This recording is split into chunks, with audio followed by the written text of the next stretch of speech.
Welcome to BikeWire. This is the new Honda Activa E electric scooter. It's Honda India's first EV for our market. And let me quickly give you a lot of details about this new EV.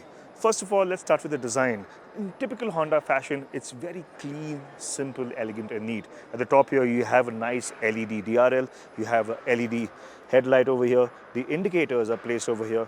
And again, the Honda logo sits inside this headlamp cluster. It's very neatly executed. A nice flat apron with some crease lines over here. Add a little bit of definition, a little bit of style to the front apron area. Let's move to the side now. If you come on this side, again, a very nice sweeping design over here. This is an accessorized scooter, so it has these protectors, as you can see. You can also see a little frunk sort of thing over here, but we'll talk about it later. But then this is the footboard area. I'll sit on the scooter and show you the space. But this is the side panel again, divided into two halves, very neatly done. The Activa E branding sits over here. This is where the pillion footrest folds in, very flush fitting pillion footrest. You come to the rear over here. You have an LED tail light, and the indicators are over here. It has a blacked out effect, again very neatly executed. But on the whole, the scooter looks very neat, very simple, and I think a lot of people will find this design to be quite inoffensive. So again, a lot of members in your family will probably like it. Your dad, your elder brother, or even the youngsters will like the design of the scooter. Now it's available in 5 different colors, and we'll list them down in the captions. Let's start about the quality. Seems very nicely put together. Nothing outstanding, but nothing shabby either. If you look at the panels, they sit very flush, very neatly. All the switches, the levers feel tactile. There's nice tactility to the switches, as you can see, and all these switches over here have a nice feel to them, so neatly done Honda. Now let's talk about the motor. If you come on this side, it's a 6 kilowatt motor. It propels the scooter from 0 to 60 kilometers an hour in 7.3 seconds, and the scooter can hit a top speed of 80 kilometers an hour, which is roughly in the same ballpark as 110cc ICE scooters that you find in the market. And Honda was always saying that they're going to come up with a scooter that offers this kind of performance. So again, the performance seems quite decent. Now let's talk about the batteries. This scooter comes with 2 swappable batteries of 1.5 kilowatt hour capacity each. So a total of 3 kilowatt hours, and that offers a range of 102 kilometers. Now I'm going to show you where these batteries reside and how do you take them off.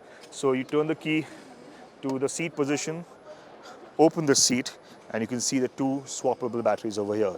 Now all you do is just lift this handle up and then pull these batteries out.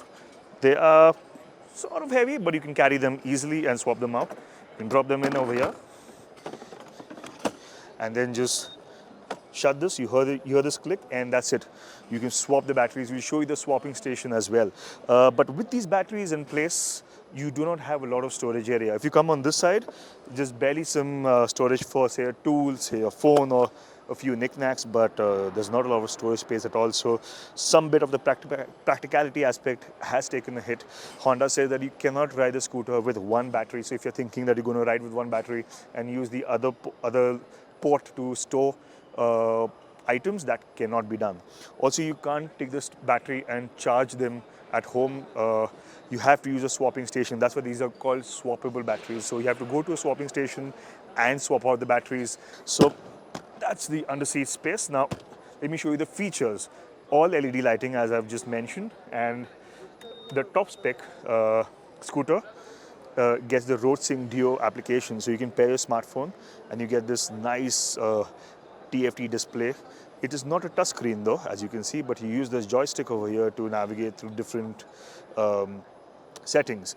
Let me just power up the scooter, as you can see. And yep, very neat display. You have the battery charge over here, the time, the mode that you've selected. The 3 ride modes, by the way: economy, standard, and sport. Again, it will change the way the scooter reacts to throttle inputs, and obviously the range will be affected with the mode that you select. But yeah, the range, as they claim, is 102 kilometers, and I think that's pretty decent. Again, very easy to navigate through all the menus, all the settings. You have navigation, you have incoming call alerts, music connectivity. So a lot of features that you find on top spec electric scooters these days are what you find on the Activa electric scooter as well. Now you also have a standard variant that does not get the RoadSync Duo application, so it doesn't get all those connectivity features. So, however, on the whole, I think in terms of features, Honda has done a pretty good job. These are the features that you find in competition, say like the Vida V1 or even the Ather Rizta or even the TVS iQ for that matter. So it is a pretty decently equipped scooter. Now, let me show you the other aspects about storage area. You have a little cubby over here. You have a little storage space over here. This feels decent. You have a charging port, as you can see, right here. Uh, and then over here you have the little doorbell sort of button to unlock the seat. So, and you have this rotary knob again to select the scooter, turn it off or get it to the seat position. You open the seat like this, shut it like this. So you have a key fob, keyless start is what you have in the scooter again. So as I said, the features are really, really good. Let's talk about the ergonomics of the scooter. So my height is 5 feet and 10 inches and I wear size 10 boots. And as you can see, there's sufficient space for me on the floorboard over here, and there's enough space for a pillion as well. The seat feels firm, but there's good support at the back over here. The reach to the handlebar is neutral. I don't feel as if I have to stretch too forward or lean forward. It's pretty upright, as you would expect in a commuter style scooter. The view from here is pretty easy, like good visibility all around. But on the whole, I think the seating seems to be quite comfortable for an urban runabout.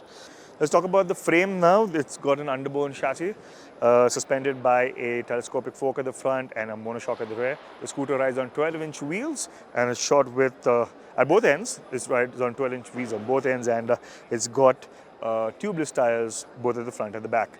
Braking duties, well, they're taken care of by a small disc brake at the front and adjustable drum brake at the rear. Also at the rear we have a monoshock that has 3 steps of preload adjustment. On the whole, the chassis is very typical of any other scooter that you find in the Honda family, and but it should ride well. It should be able to handle quite well as well. Honda says that they've worked a lot on ensuring that the weight distribution has been optimized. So even when you have 2 battery packs sitting over here and the motor at the back, weight distribution has been taken care of. It'll be interesting to see what the handling is all about. All right, so now let's sum up the Activa E. Very, very interesting scooter. Honda is a little late to the party, but they've come up with a rather interesting looking scooter. It looks nice. I think the quality is quite good. The range and the swappable battery options, that should add a lot of convenience. However, I wish that the battery could have been charged at home like you can in the case of the Vida V1. But the prices now, that is going to be quite a decisive factor. Prices will be out in January, that's when the bookings will open as well, and February is when the deliveries will begin. Now you can purchase this scooter at Honda Red Wing dealerships, where they have a separate corner where they've set up an EV section where you can go and check out the scooter and then take a test ride and book it. So let us know what you think about the new Honda Activa E, Honda's first electric scooter for India. Do you like the styling? Do you like the features that they offer? What do you think about this scooter in comparison to the competition? Feel free to comment in the comment section, and remember to subscribe to the Bikewala India channel.